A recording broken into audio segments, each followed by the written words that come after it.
In today's video, we're going to be taking a look here at these current conditions, diving into the upcoming pattern as well as some upcoming severe weather.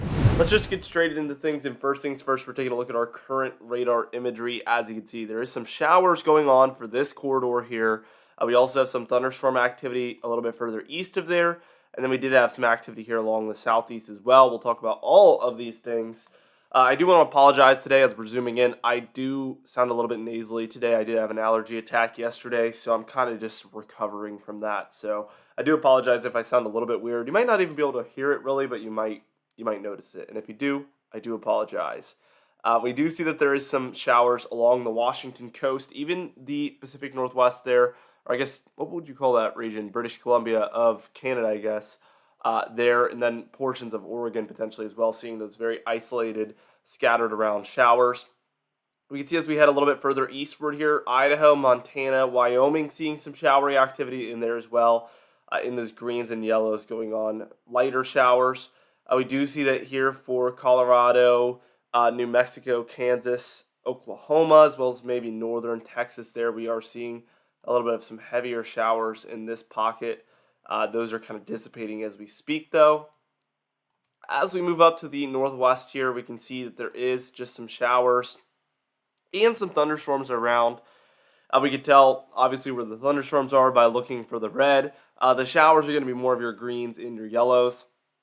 Overall, this circle I'm drawing here over the Ohio Valley, portions of the plains, the upper Midwest, and the Great Lakes, it is just really stormy in here this morning, so pretty much everywhere in there is seeing some storminess of some sort, and it is leading towards multitude of different impacts. As we zoom in, we'll take primarily a look here at these thunderstorms in here. We can see that these are pretty potent in here, moving across Missouri, Illinois, and even into Indiana.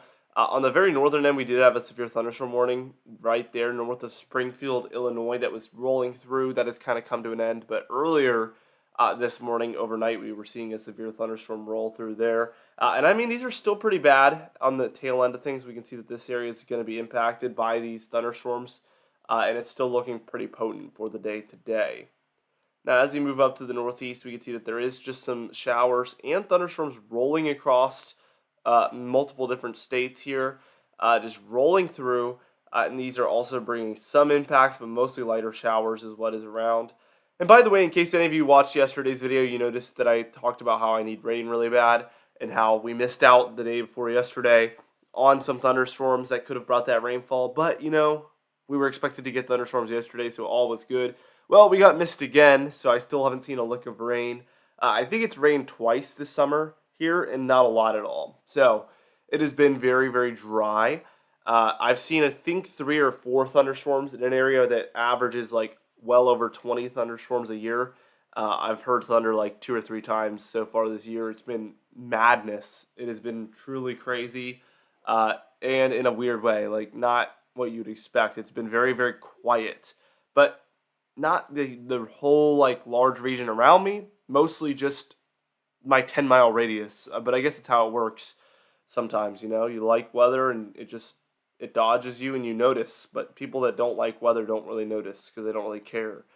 We can see that there is these tropical thunderstorms happening for like the 20th day in a row. So anywhere in the circle could see a thunderstorm at any point because we have this flow of these tropical thunderstorms rolling through, just coming through all different regions. This is the area where it can storm every single day in the summertime, and it only lasts about 20 minutes, and then it's sunny again. Very interesting region of the nation. Now, what we're going to do is we're going to move on, and we're going to take a look at the upcoming pattern, and then eventually dive into the severe weather. All right, now here we are taking a look at the upcoming pattern as we move towards later today. Supposedly, it's supposed to rain where I live, but we will see what happens. That's how it's been for the past 2 or 3 days in a row, and it hasn't happened. I'll update you guys tomorrow on that drought situation that I'm in at this point. But this entire area here could potentially see storminess starting today, or actually starting 2 days ago, but as of today, that could happen multiple days in a row. Thankfully, Saturday looks a little bit rainy here. Thunderstorms and showers can't be ruled out for the southeast. Hopefully, I get rain at some point. That's just what I have my fingers crossed for. I will take anything, but we really needed inches of rainfall, and that's not going to happen at this point. Sunday, we see a bit of activity still in the southeast. I mean, there is some sporadic activity for a couple of spots up here, but outside of the southeast, it really isn't looking too active.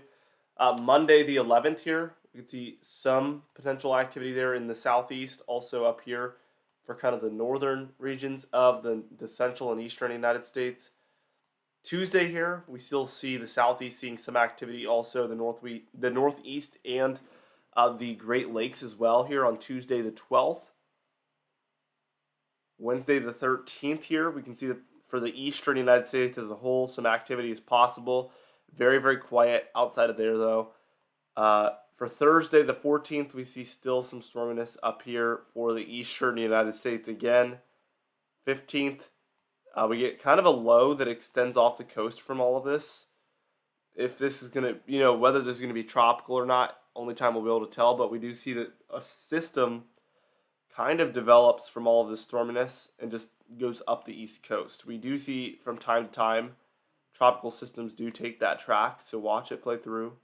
See, it develops right there offshore of the northeast, and then it moves out. But it could be a tropical system. We'll need to watch. That would be around Friday 14th, or better yet, Friday the 15th, basically, into potentially Saturday the 16th.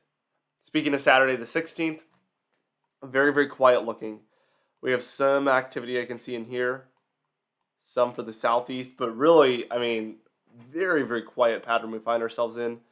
And then finally, Sunday the 17th here, we get some activity extending along this jet stream up there. We have some activity here along the southeast as well, but overall still kind of quiet. But time will tell better. Tune in with us daily. We will be able to see more about the extended pattern in a couple of days. We'll have a much clearer picture of what to expect. Now, for total precipitation over the next 10 days, we expect no precipitation over the white regions. We expect a 1/10 of an inch or less over the gray regions. We expect the 1/10 of an inch to 1/2 an inch there in the greens. The blues, we expect 1/2 an inch to an inch. The yellows, we expect 1 inch to 2 inches. And then in the reds, we expect 2 to 5 inches. And then in the browns there, which we see a lot of that going on for the southeast, we expect 5 to 10 inches of precipitation. So obviously a lot expected there for the southeast. But at this point, I wouldn't be surprised, even though I'm in that red region, if I get still no precipitation, because that seems to be how it's gone. So, but just for my region, everywhere else down there, you're good to go probably for a lot of precipitation. But my lawn is going to struggle onward, I'm assuming. Now what we're going to do is we're going to move on and we're going to take a look at the temperature pattern, then eventually the upcoming severe weather. Now starting today, here's the temperature pattern. You can see warmer for a lot of these regions here, with some cooler pockets in between. It's just been such a confusing temperature pattern. This is kind of normal summertime stuff, though. More of a ridge here over the west, and then a bit of a trough there in the east. That's kind of what I'm seeing there for Saturday. Sunday, we see colder temperatures along the east coast and the northwest coast. We do see some warmer temperatures here for the southwest up through kind of the north central United States. Monday here, warmer more in the west, cooler more in the east, I would say. It's just so not clear, but we do see a lot of warmth around for the west, but also for this region here. It's just all over the place, man. I can't stand this. It's so hard to talk about. We do see some cold moving down the west coast here. With some warmth overall for these regions, there's just some cool in between that makes it more confusing. And then for the southeast, we're seeing some of that activity as well that's causing cooler temperatures. Thursday here looks something like this. Friday, still warm here for these regions, potentially cooler for the east here, Friday the 15th that is. Saturday the 16th, we're still seeing some ridges here in this region. Sunday, warmth for a lot of areas in here, with cooler in between. Again, just really hard to talk about because there's just warm in some spots, cool in some spots, but we're trying to point out the key locations to kind of solve this puzzle that is our upcoming pattern, but it is a little bit difficult to talk about, like I mentioned. Now, the Storm Prediction Center, let's go ahead and move on and talk about the upcoming severe weather. Now, here's the day one categorical outlook, and as you can see, this is for Friday, July 8th. Today, we have a general thunderstorm risk there in lighter greens. For the darker green regions, we have a marginal risk at severe weather, and that's where we expect isolated severe weather to occur. And then the two yellow regions there, that's where we have a slight risk at severe weather, where we expect scattered severe weather to occur. Now for the day 2 outlook here, this is going to be Saturday, July 9th. We have 2 general thunderstorm risk areas there in the lighter greens, and then 2 marginal risk areas there in the darker greens where we expect isolated severe weather to occur. And then the yellow region up there in the upper Midwest is where we expect a scattered area of severe weather to occur in there. Now for day 3 here, which is going to be Sunday, July 10th, we have a general thunderstorm risk there in the lighter green, a marginal risk there in the darker green, and then a slight risk there in the yellow region. Anyway, for today's confidence tab, we are at a 4 out of 6 still. We've been in a very basic weather pattern. It's been basic as far as storminess, but the temperature pattern is overall the most confusing temperature pattern I've probably ever seen. So it's just been really wacky. For today's patron highlight of the day, I want to thank you all for supporting the channel, but especially our platinum patrons, Bill Crates, James Wade, Dovin Eagle, Larry LePan, Mandy Birchfield, Patrick Strickland, Dave Scott, and Donna Carnes as well. I would also like to thank our diamond patrons, Bill Roberts, Marcus Connolly, Noah Harley, Michael Kudalasa, Capite, Charles Stinnett, Bill Dallas, Gary's, and John Cleese also. I'd also like to thank our channel members, Capite, Stephen Fan, and Jeremy Cox as well. Anyway, guys, thank you so much for watching this video. Be sure to smash that like button, leave a comment down below, and subscribe for more weather-related content. I'll see you guys in the next video.